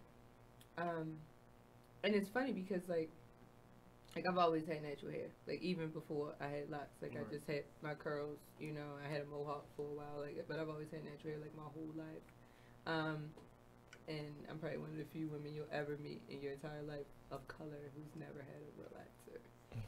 But, you know, people put all this effort into the hair on their heads, and they forget about the hair on their legs and under their underarms and in their private areas.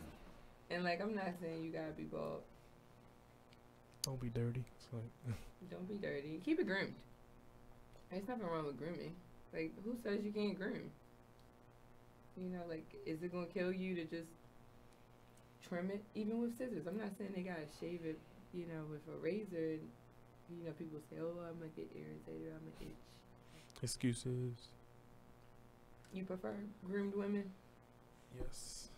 Yes, I do. Do you tell them that? No, I don't. It's Why? just, if you ain't, then you, cause like, I'm not like looking for a relationship, so I'm not like. Well, I mean, you looking at sex.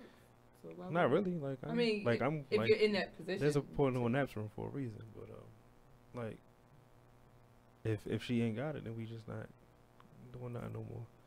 We're not doing anything to start with, but you feel me? Like, alright, like that's it.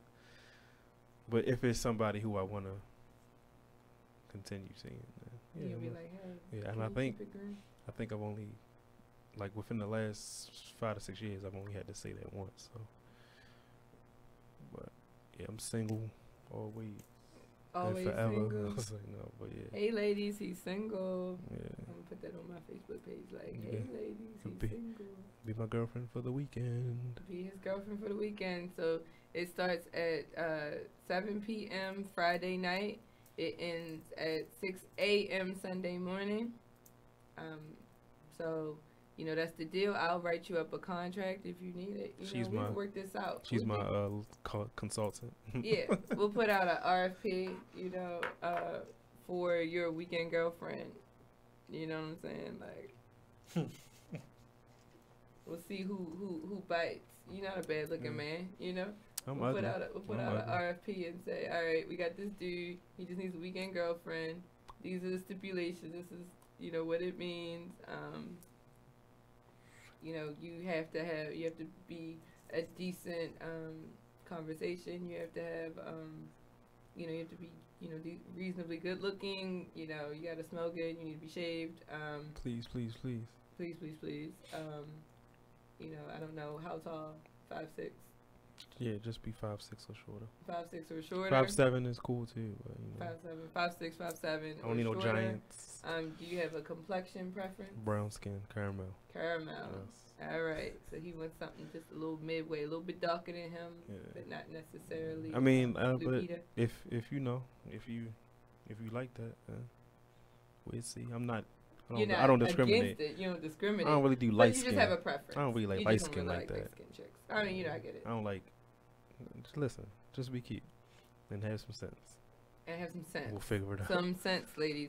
So, preferably as his consultant, I am looking for someone either well versed or has some level of formal education. Someone who has an appreciation for the arts. Hello. And don't fake that shit. Cause I'm enough. We're gonna we'll formally release this, and we'll have a 30-day interview process. Mm-hmm. We will be accepting applications for his weekend girlfriend for the entire month of March, and he will review them, and we will have a panel interview for the finalists, and the weekend girlfriend would start in May.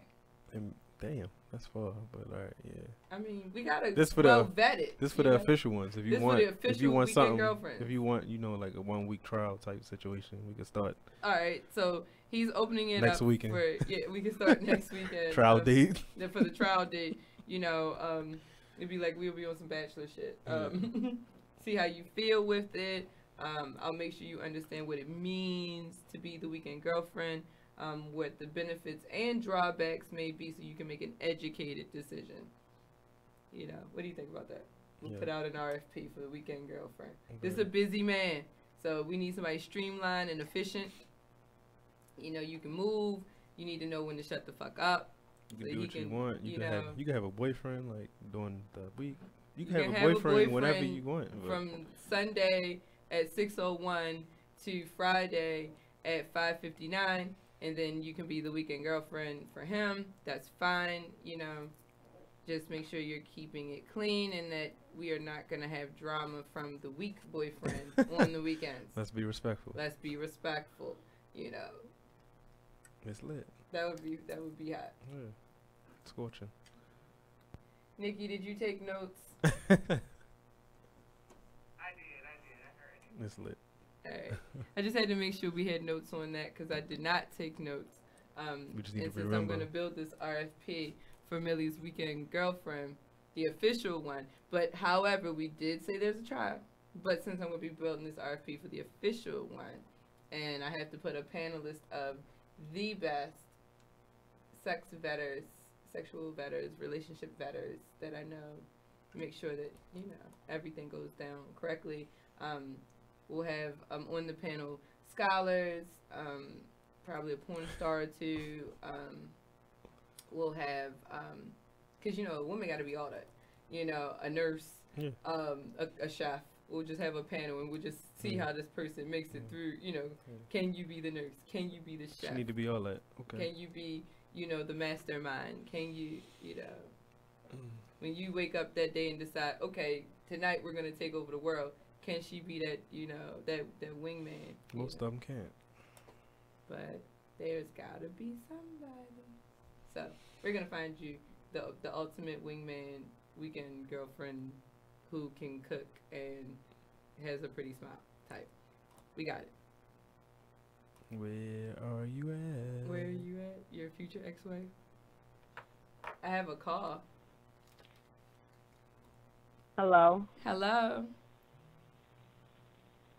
Who am I speaking with? Hello. Hello. Yeah, can you hear me? I can. Dr. Wren. This is she. This is Love from It Is What It Is Radio. See, y'all talking some crazy shit on there, okay? What do you mean? What's wrong with the weekend I don't know what y'all this weekend girlfriend shit. What is that? That's life. Yeah. Oh my, see, I'm stingy. One, I got to comment on what you said that you probably one of the very few black girls that never had a perm. I'm one of them very too. Few. Yes, I'm naturally Brazilian mixed, baby, okay? I said These very edges lay down with no edge control or nothing. But like I said, very few. Not the only one. I said very few.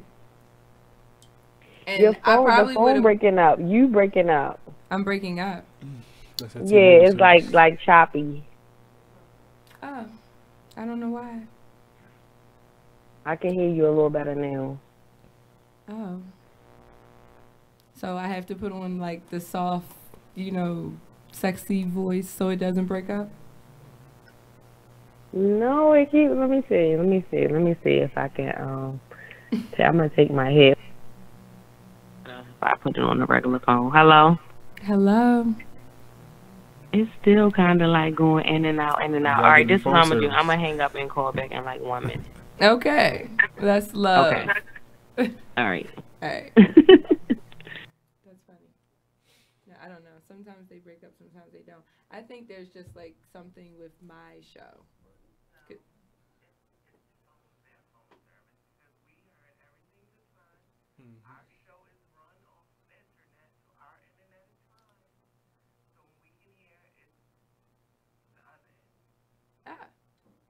Well, I guess my lovely, loyal listeners all got fucked up ass phones. Do I need to upgrade from the Metro PCS listeners to the Verizon listeners? Exactly. Did he just say exactly? Step it up. Whatever. I love y'all all. T-Mobile, Metro, the free phone from the government. AT&T. Like, I love you all. I don't discriminate. I am a Verizon junkie, but no, it's not even about balling. I pay for that damn customer service. Like, they treat me like a queen. I like to be treated like a queen. So, pay for what you want. AT&T gang. AT&T is like 5 cents less than Verizon. You talking about I'm balling? My phone go high as shit. Huh? My phone go high as hell with 2 iPhones. And an Yeah, iPad. you know, I have an iPhone and an S8, and between the two and my son's phone, you know, and the tablets, and you know, like that should add up, you know. But I like FaceTiming my kid when he's not right there. Sometimes he just be needing some mommy action, you know, principal or somebody had called me, you know, he's acting up. I'm like, tell him call me. And I give him the look. That's it. See, that's that mommy shit right there. Mr. Brother used to give you the look. Yeah, she gave you the look. You already look like you can see the look. You just visualize the look. Back in the day, you didn't get the look till after school. Well, right. Now, like, you know. Love says she got Verizon. So, Nikki, Love is saying she got Verizon. She don't understand why it's not working. I don't know.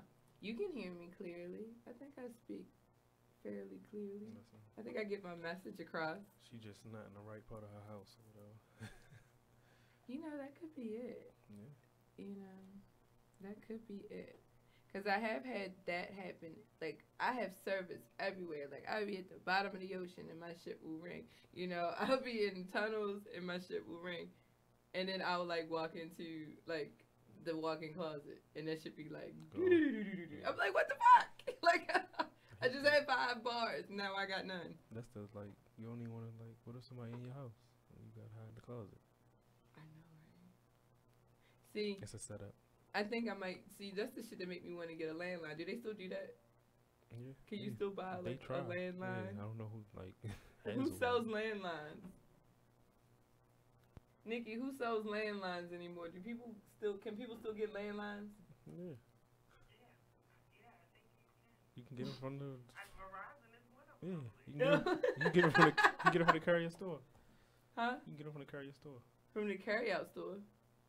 No, I'm saying you can go to the carrier store. Oh, I thought you to carryout. I was like, they got landlines for sale at the carryout. Like, how does that work? I think I'm hungry. That's funny because I really thought you said carryout. I'm starving. I need some food in my life. Nikki, what you cook for dinner?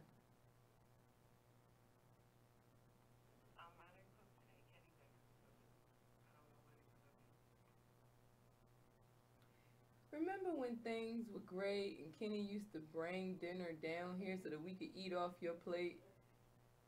Tell Kenny I got beef with him over that shit. It's been me telling him that he doesn't have to bring me dinner anymore. But, I mean, I guess if y'all gonna eat it, I'll tell him to bring it. I mean, shit. A little bit. It ain't gonna kill me.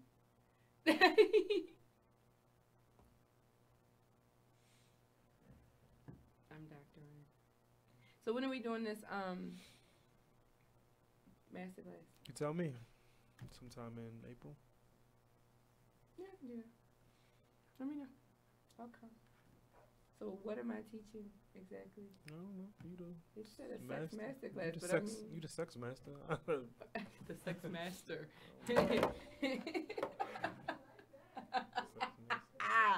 Y'all hear that?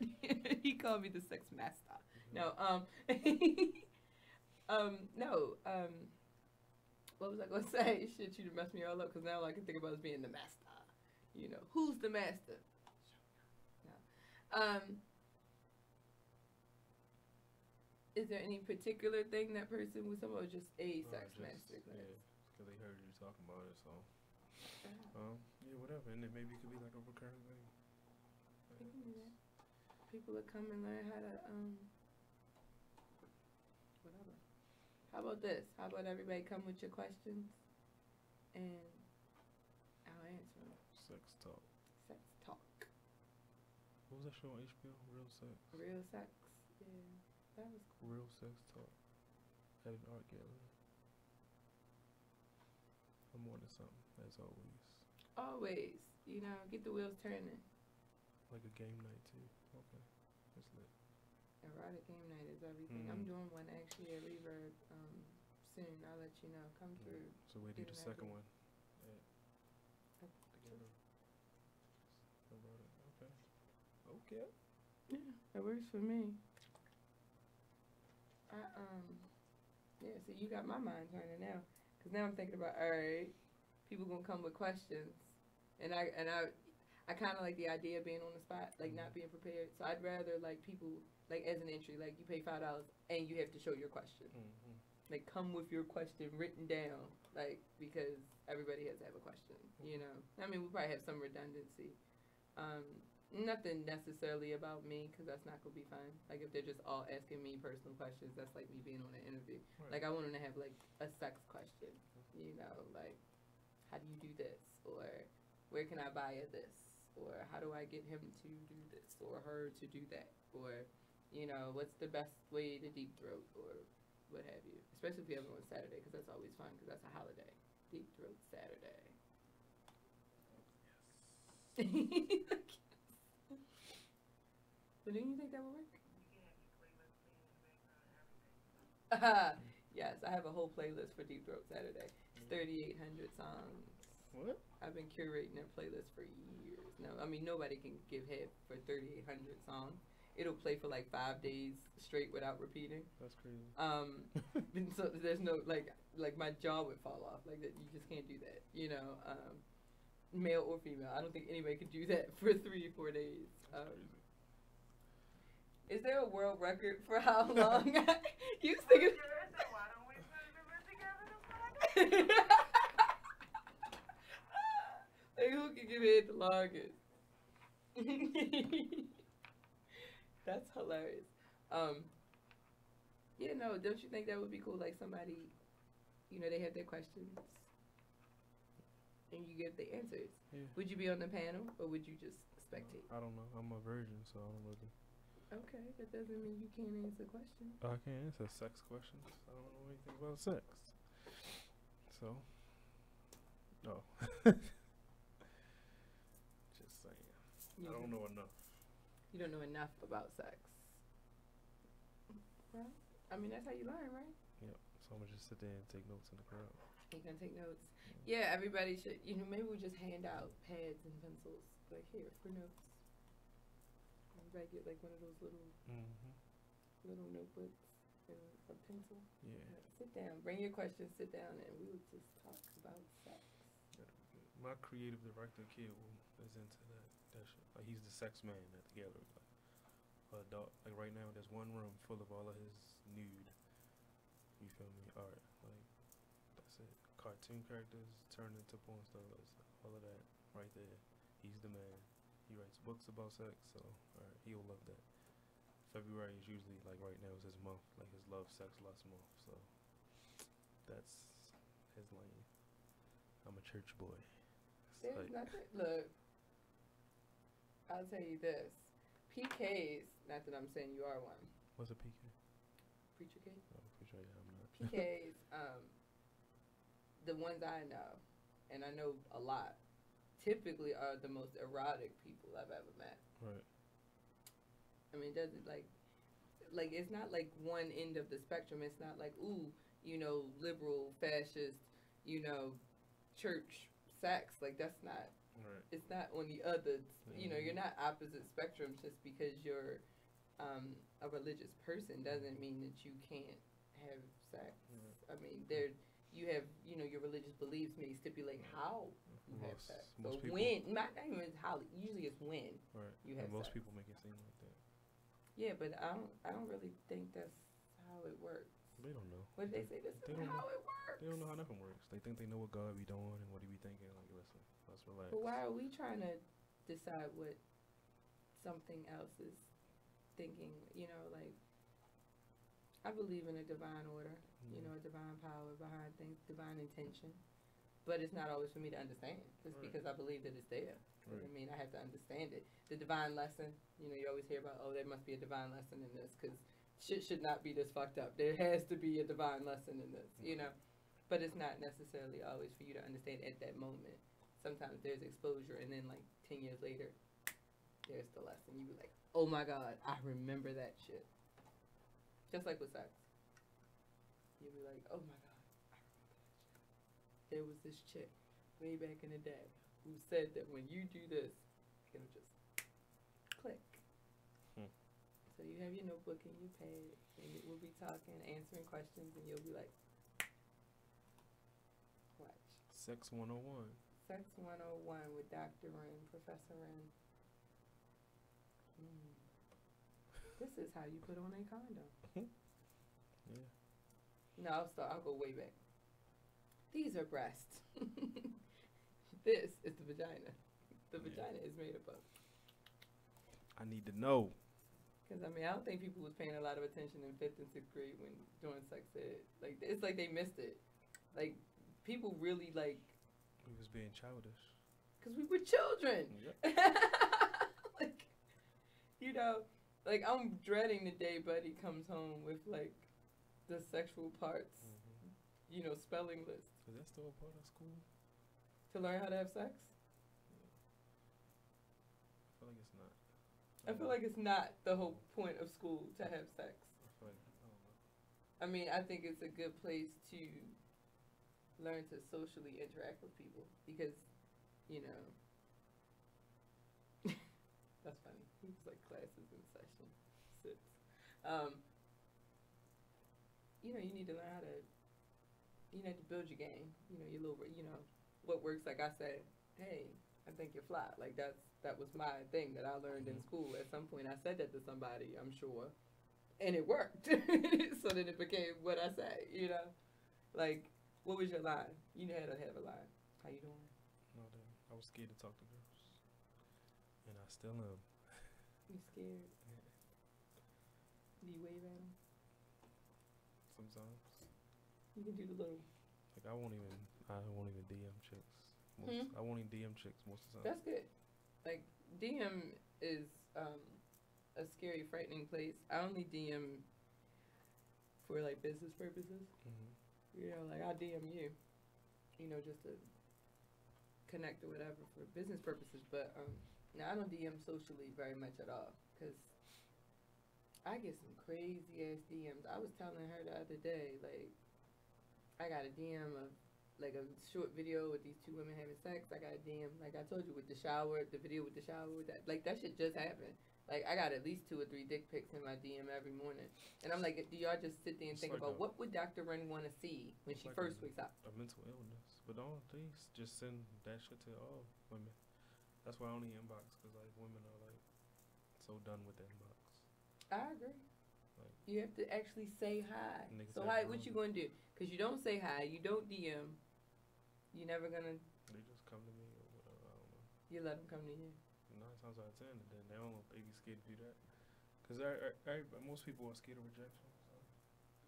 But if you don't open yourself up to rejection, you don't open yourself up to triumph either. Exactly, yeah. But I stay cautious because niggas is crazy. Like, it ain't, like, men don't care if a woman come in the inbox because niggas is trying to hit anything. And I'm not that guy. So it's just like, I'm just here. Because I know, like, I've seen this. Like, I post statuses and I say, what's the craziest thing y'all got in your inbox this month? Niggas be in they inbox talking to themselves. Like, what's up? How you doing? I have those where somebody just keeps DMing me, but I never reply. I don't understand that shit. Like, now there's one guy, his name is Ricky, and he sends me a message every day, right? No, usually it's like some kind of positive message, right? And it's funny because I never realized that I read it every single day, and it actually is like always like a nice little message. You never reply to him? Well, I did reply one day. He didn't send it to me. There was a morning I woke up and I'm used to seeing his his message. Yeah, I was like, I sent him a message like, yo, you good? Like, I actually got worried. I've never met Ricky before. I don't even know what he looks like. I don't think he's ever commented or liked, you know, something on my page or come to any of my shows. I mean, he may have, and I just don't know him. But he sends me these really cool, like almost like memes, you know, little cool little shits, like every day. And the day he didn't, I thought he was like ill or something. Like, and I actually got worried. Like, I was like, and then he sent me one like maybe an hour later, and he was like, overslept, something or another, everything's good. And I was like, okay, cool. And then that was our whole conversation ever since we've been friends. And we've been friends on Facebook for, I guess, at least a year or so. That's our whole existence. That's our whole relationship is he sends me positive messages every day. And I don't reply. I look at him. I'm sure he sees that I look at him because, you know, in messages go, you know, every time you read it, you can't lie about saying it, I don't think. And then I close it. I do it every single day. He usually has them up there before I get up in the morning. You know, I get up at like the crack of dawn before I get to work because I look at them on my way to work.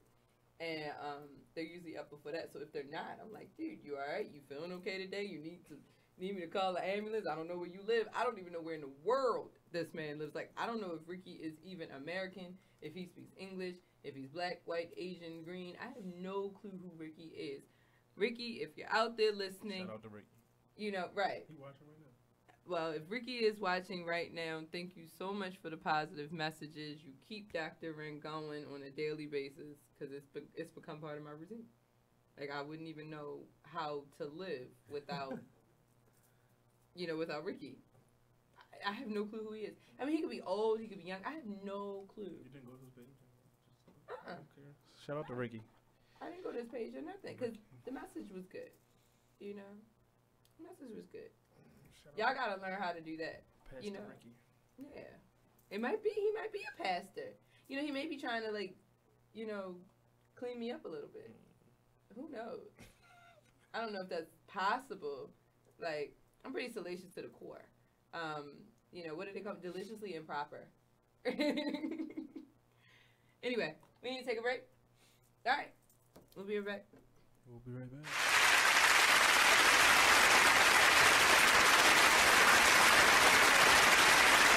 Even as a comedian, if I say a joke and it just might not fit your cup of tea, but it's mine, that's what a comedian is supposed to do.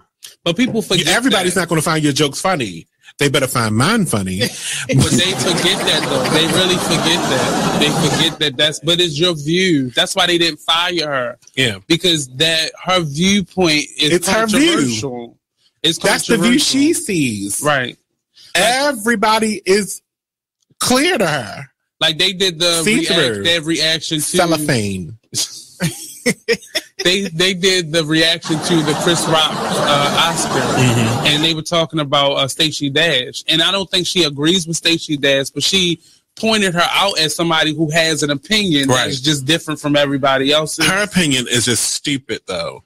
Stacey Dash she's like a Dash. Let's just move on. I think she's intelligent, but her You're still going. opinion. We're gonna move on. Stacey Dash doesn't need to be talked about. She's irrelevant. You said her name like 3 times already. She's irrelevant. I said it once. Dash. ...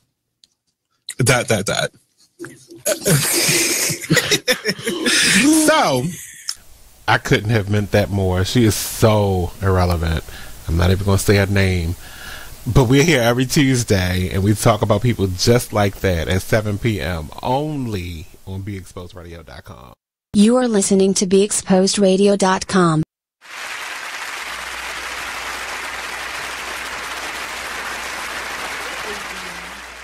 A long night, and we've covered a lot of ground. So apparently I am doing, so let's just have a quick recap. I'm doing Sex 101 at Sand Gallery sometime in April. We will have the RFP for his Weekend Girlfriend out sometime in March. So we'll get that out. He has several events going on all the time, so check him out. He's down there at 823 East Baltimore Street, door A and B, Baltimore, Maryland, T1202. If you want to call or text, 410-504-9249. The Sand Gallery. Sell art, not drugs. Sell art, not drugs. So I just wanted to recap that. I wanted to thank you for coming because it's always nice to have a good conversation. Sometimes it's like I don't be feeling like I be when I come do these, like I'm not, because I don't talk, so I'm just like. And that's why I wanted you to come, because you don't talk, which means you think a lot. So you probably have some pretty unique ideas in that head of yours. So like most of the plenty of ideas. Absolutely. Plenty of ideas.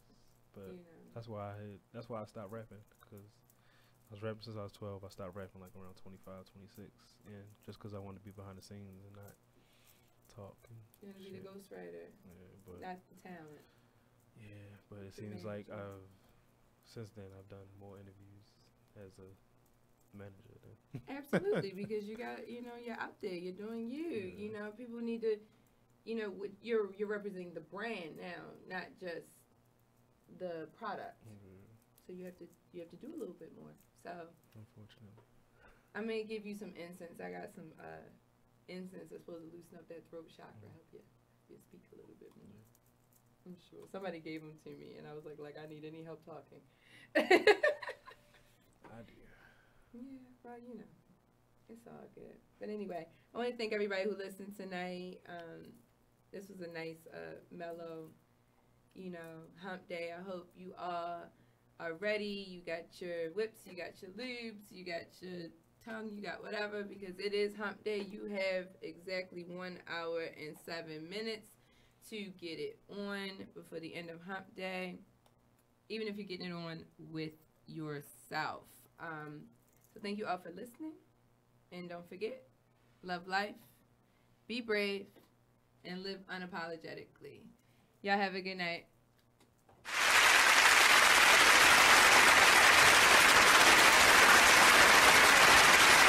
It is what it is. Radio show. Yeah, go ahead. All right, listen. All right, Shay. Situation. Cause I keep telling y'all, it's different.